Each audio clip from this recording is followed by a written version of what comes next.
ঢাকা বিশ্ববিদ্যালয়ে ভর্তির আবেদন কবে শুরু হবে? হ্যাঁ, একটা শকিং ইনফরমেশন আছে। খুব শীঘ্রই আবেদন শুরু হবে। রেজাল্ট প্রকাশের কথা তো দূরে থাক, ভর্তির আবেদন শুরু নিয়ে রাইট নাও কথা হচ্ছে। এবং ঢাকা বিশ্ববিদ্যালয় মনে হয় সর্বপ্রথম আবেদন শুরু করছে। তারা অনেক কিছু করতে চাচ্ছে। আমরা এখানে যদি একটু দেখতে চাই, ডেইলি ক্যাম্পাস থেকে বলা হয়েছিল ঢাকা বিশ্ববিদ্যালয়ে ভর্তি পরীক্ষা ভর্তির আবেদন শুরু হবে কবে। 1 অক্টোবর তাদের এই নিউজ পাবলিশ করেছে। আমরা একটু চলো ভিতরে গিয়ে বিষয়গুলো পড়ি, যেখানে আমরা এখানে প্রথম প্যারায় পড়তে পাচ্ছি যে ঢাকা বিশ্ববিদ্যালয় ঢাবি 25-26 শিক্ষাবর্ষে স্নাতক ভর্তি পরীক্ষা গত বছরের তুলনায় অন্তত 2 মাস এগিয়ে আসতে পারে বলে ইঙ্গিত দিয়েছে কর্তৃপক্ষ। 26 সালে ফেব্রুয়ারি মাসে অনুষ্ঠেয় জাতীয় নির্বাচন এবং রমজানের কারণে চলতি বছরে এই কার্যক্রম শেষ করতে চায় সংশ্লিষ্টরা। সেক্ষেত্রে চলতি মাসের শেষ সপ্তাহে ভর্তির আবেদন শুরু হতে পারে। তোমরা যারা টার্গেট করেছো জাতীয় বিশ্ববিদ্যালয়ে ভর্তি হবা, তোমরা যুক্ত হতে পারো আমাদের টার্গেট জাতীয় বিশ্ববিদ্যালয় কোর্সে। মাত্র 230 টাকায় তুমি এখানে মেইন এবং গ্রুপ সাবজেক্টের এমসিকিউ শিট পাবা এবং তোমাদের এখান থেকেই হুবহু পরীক্ষায় গত বছর কমন পড়েছে এবং এবছর ইনশাল্লাহ কমন পড়বে। এছাড়া বিগত সালের প্রশ্ন থাকছে তোমার প্র্যাকটিস করার জন্য, পরীক্ষার সকল তথ্য, রেজাল্ট ভালো করার জন্য যত গাইডলাইন, ভালো কলেজে চান্স পাওয়ার যত পরামর্শ আছে সব কিছু তোমাদেরকে আমরা এই কোর্সে সবাইকে দিব। কোর্সে যুক্ত হওয়ার জন্য তোমার এই নাম্বারে 230 টাকা বিকাশ থেকে সেন্ড মানি করবা।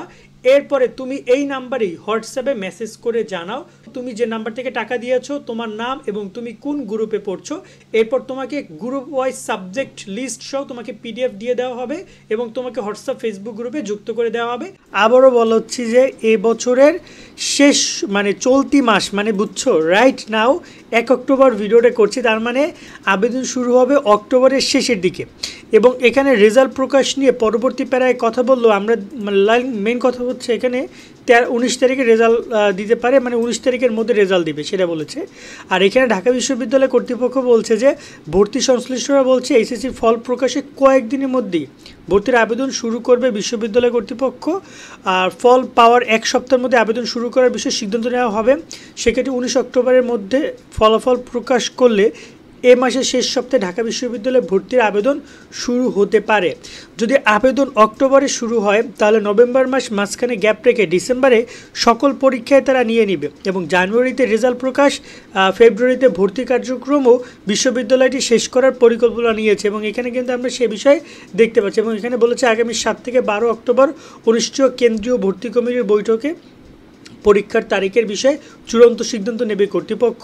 আর এইচএসসি ফলাফল প্রকাশের পর আবেদনের বিষয়ে সিদ্ধান্ত নেওয়া হবে। অর্থাৎ এখানে কিন্তু মূল যে চূড়ান্ত সিদ্ধান্ত সেটা কিন্তু কয়েকদিনের মধ্যে তারা নিয়ে নেবে এবং ভর্তি পরীক্ষায় 2 মাস প্রায় এগিয়ে আসতেছে। এখানে একটা বিষয় জানিয়ে রাখতে চাই, ঢাকা বিশ্ববিদ্যালয় কিন্তু ঠিক এরকমই নভেম্বর ডিসেম্বরে তাদের ভর্তি পরীক্ষা আগে নিত। কিন্তু রাইট নাও যে করোনা সংক্রমণ এবং জুলাই আন্দোলনের কারণে গত প্রায় 3-4 বছর এবং জুলাই আন্দোলনের কারণে গত বছর কিন্তু তাদের ভর্তির সমস্যার জন্য এটা পিছিয়ে গেছিলো, যেটাতে তারা আবার পূর্ণরূপে ফিরতে যাচ্ছে এবং দ্রুত তারা তোমাদের ভর্তি কার্যক্রম শুরু করে তোমাদেরকে এখানে তাদের বিশ্ববিদ্যালয়ে অ্যাডমিশন নিয়ে নেবে এবং পরবর্তীতে অন্যান্য বিশ্ববিদ্যালয়গুলো কিন্তু ঢাকা বিশ্ববিদ্যালয়কে অনুসরণ করবে বলেই আমরা ধারণা করছি। এতে করে কী হবে, এতে করে মোটামুটি কায়দায় রমজানের আগে অর্থাৎ নির্বাচনের আগেই বড় বড় বিশ্ববিদ্যালয়গুলো, যার মধ্যে রয়েছে ঢাকা বিশ্ববিদ্যালয়, রাজশাহী বিশ্ববিদ্যালয়, জগন্নাথ বিশ্ববিদ্যালয়, জাহাঙ্গীরনগর বিশ্ববিদ্যালয়, চট্টগ্রাম বিশ্ববিদ্যালয়, এই বিশ্ববিদ্যালয়গুলো তাদের ভর্তি পরীক্ষাগুলো আগে নিয়ে নেওয়ার সম্ভাবনা সবচেয়ে বেশি তৈরি হয়েছে। কারণ এখানে বড় একটা গ্যাপ তৈরি হচ্ছে। কারণ নভেম্বর ডিসেম্বর যদি পরীক্ষা হয়, জানুয়ারি ফেব্রুয়ারিতে অনেক বিশ্ববিদ্যালয় তাদের ভর্তি পরীক্ষাগুলো নিয়ে নিবে। সো তোমাদেরকে আমরা জানাতে চাই যে এই ভর্তি পরীক্ষার বিষয়গুলো আশা করি তোমরা সুন্দর করে প্রিপারেশন নিচ্ছ, যাতে করে স্বপ্নের যে ঢাবিতে পড়ালেখা সুযোগ সেটা যেন অবশ্যই তোমরা পাও। আর তোমরা যারা জাতীয় বিশ্ববিদ্যালয় টার্গেট করেছো, তোমরা চাইলে আমাদের জাতীয় বিশ্ববিদ্যালয়ে ভর্তি কোর্সে যুক্ত হতে পারো। টার্গেট জাতীয় বিশ্ববিদ্যালয় কোর্সে আমরা বিস্তারিত তোমাদেরকে দিয়েছি আগেই। সো তোমরা চাইলে যুক্ত হয়ে যেতে পারো, আমরা ডিসক্রিপশনে দিয়ে রাখলাম নাম্বার। সো জাতীয় বিশ্ববিদ্যালয়ে যারা ভর্তি হবে তারা আশা করি এই কোর্সে ভর্তি হইলে তোমাদের ভর্তি ভালো কলেজ ভালো সাবজেক্টে আমরা তোমাদেরকে সর্বোচ্চ চেষ্টা করবো একটা ভালো সাবজেক্ট এনে দেওয়ার জন্য। আজকের মতো এখানে বিদায় নিচ্ছি। সকলে অনেক অনেক ভালো থাকবে। আল্লাহ হাফেজ।